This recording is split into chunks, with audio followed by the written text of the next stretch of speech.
da Judéia, e Herodes, tetrarca da Galileia, e seu irmão Felipe, tetrarca da Itureia, e da província de Traconites e Lisiânias, tetrarca de Abilene. Então, esse local aqui chamava-se Itureia, ok?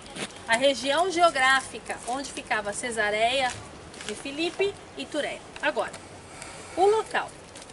Como eu li para vocês, não é? Quando Tibérios era o imperador, o reino de Israel, a província da Judéia, ela foi dividida, ok? Em tetrarcas. O que significa tetrarcas? 4 reis reinavam na província da Judéia. Então aqui nós estamos nos limites de Herodes Filipe. E como toda boa cidade romana, o que havia nela? Templos, ok? Porque os romanos, eles eram pagãos.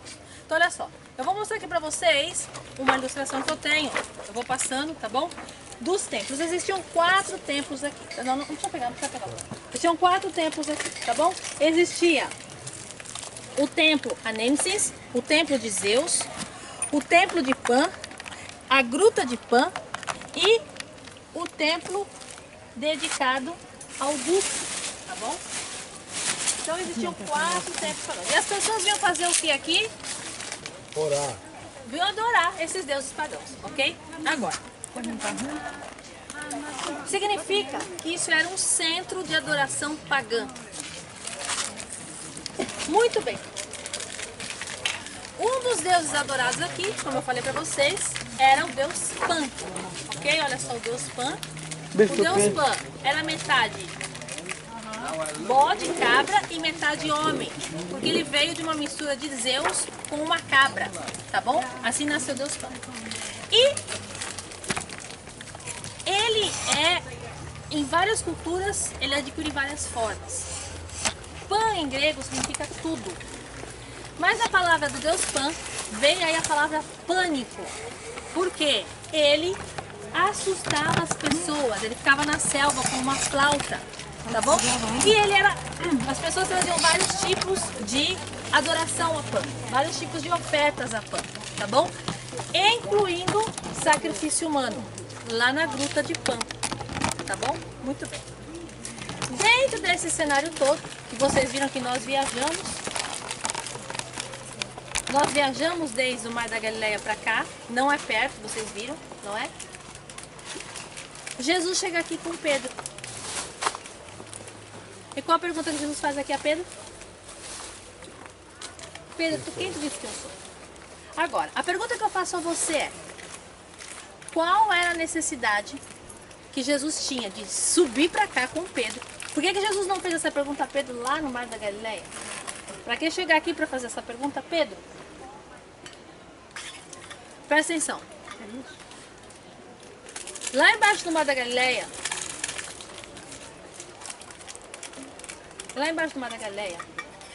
os discípulos viam o quê? O que os discípulos viam? Milagres. Viam os milagres de Jesus. Os discípulos viam as maravilhas. Os discípulos estavam com Jesus o tempo todo. Agora, quando eles chegaram aqui, o que eles viram? Bruxaria, adoração pagã. Presta atenção. Jesus tira Pedro do ambiente dele e coloca ele no centro de idolatria. E aqui é que ele faz a pergunta a Pedro. Pedro, quem tu dizes que eu sou? E o que Pedro responde a ele? Tu és o Cristo, o Filho do Deus vivo. E o que Jesus responde para ele? Bem-aventurado és tu, Simão Barjonas, que porque não foi nem a carne nem o sangue que te revelou, senão, meu Pai que estás no céu. presta atenção. O que Pedro recebeu? Uma revelação. Revelação. Irmãos, se Pedro não tivesse recebido essa revelação, ele não ia conseguir ver nesse meio da idolatria toda que Jesus era o Filho de Deus. Muitas vezes na nossa vida, quando nós somos retirados de um ambiente e colocados no outro, nós nos perguntamos onde está Deus. Nós não conseguimos ver a Jesus no meio da situação. Ok? E foi exatamente o que Jesus fez com Pedro. De repente você pode perguntar assim para mim: uau, então Pedro era o cara, porque Pedro viu isso, Pedro, uau. Você sabe que não é assim a história de Pedro. Eu digo para vocês que a história de Pedro ela está dividida em capítulos com Jesus Cristo, não é? Capítulos, ele tinha altos e baixos, altos e baixos, altos e baixos. Tanto que Jesus dizia a Pedro, Pedro, tu quando te converteres, não é? Jesus disse isso a Pedro. Jesus avisou Pedro que Pedro negaria ele. Ele diz, imagina, Senhor, não é? E vocês sabem a história de Pedro. E a história de Pedro termina onde com Jesus? Onde termina a história de Pedro com Jesus? Crucificação. Negou. Pedro negou a Jesus. Depois de negar Jesus, o que Pedro fez? Arrependeu. Foi chorar. Fugiu. Ele chorou e foi para onde? Onde ele estava quando ele negou a Jesus? Estava lá em Jerusalém. Estava em Jerusalém, na casa de Caifás. Ele chorou, a Bíblia fala que ele chorou amargamente, saiu para fora. E aí ele fez o quê? Ele retornou para Galileia. Para fazer o que na Galileia? Queria voltar a pescar. Voltou a pescar. Voltou a pescar. Como que eu afirmo para você que ele voltou a pescar? Porque no capítulo 21 de João, um belo dia, que Pedro estava no seu barco, ó céus, ó dia, quem aparece naquela praia? Jesus. Ressuscitado. Ok? E aí os discípulos não o conhecem. Vocês se lembram que depois que Jesus morreu e ressuscitou, ele aparece várias vezes aos discípulos. E os discípulos não o reconhecem. Vocês se lembram disso? Sim. Caminho de Emaús. Quando as mulheres foram falar para os discípulos que Jesus tinha ressuscitado, os discípulos estavam totalmente Perdido. fora do propósito, ou seja, da visão, não é? De que Jesus tinha falado para eles que iria morrer e ia ressuscitar. Muito bem. E aí Jesus se encontra com Pedro naquela praia. E aí vem a célebre pergunta. Pedro, Se tu me amas. 3 vezes, porque Pedro negou Jesus 3 vezes. Agora, depois dessas 3 perguntas que Jesus faz, aparentemente perguntas... Simples. Não, perguntas sem propósito. E vamos lá.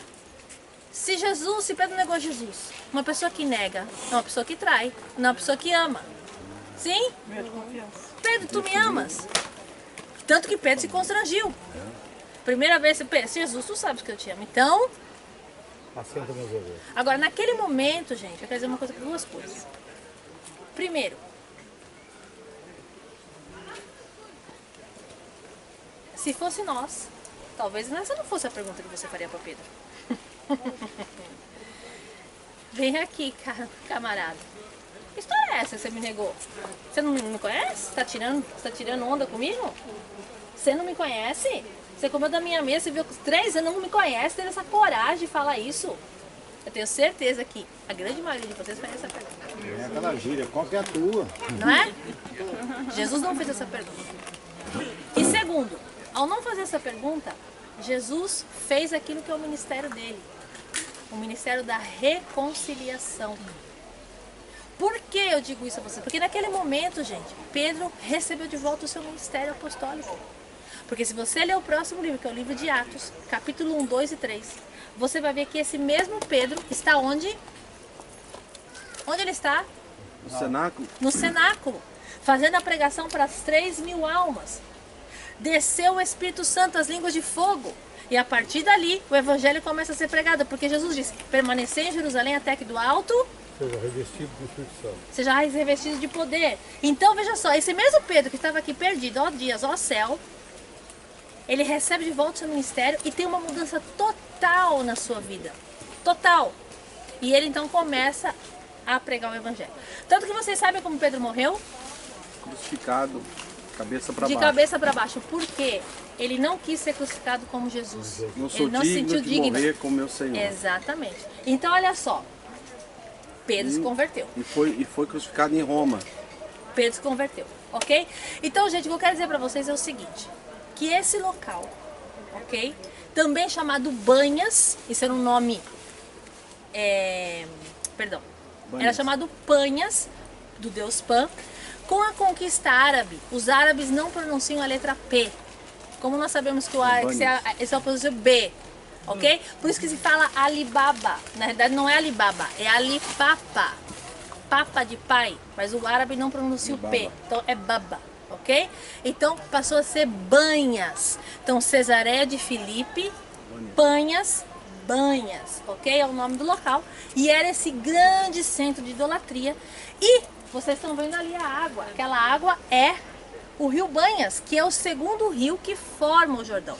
Vocês viram o rio Dan lá embaixo? A nascente do rio Dan?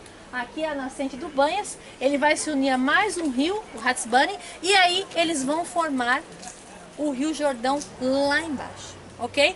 Pessoal, esse é o que eu tinha, essa introdução que eu tinha que dar agora, de forma mais profunda, né? Nas coisas espirituais, eu vou passar... Ah, só um detalhe, antes de eu passar para o pastor. O quarto templo era chamado o Templo das Cabras Dançantes. Para vocês terem uma ideia, as cabras ficavam aqui na ponta dos pés dançando, ok? Exatamente, na ponta dos pés dançando. Depois que a gente explicar aqui que o pastor vai falar, ele vai levar vocês lá na Gruta de Pan, que é conhecido também como Portas do as Inferno. Portas do Inferno, ok? Eu vou passar a palavra para o pastor.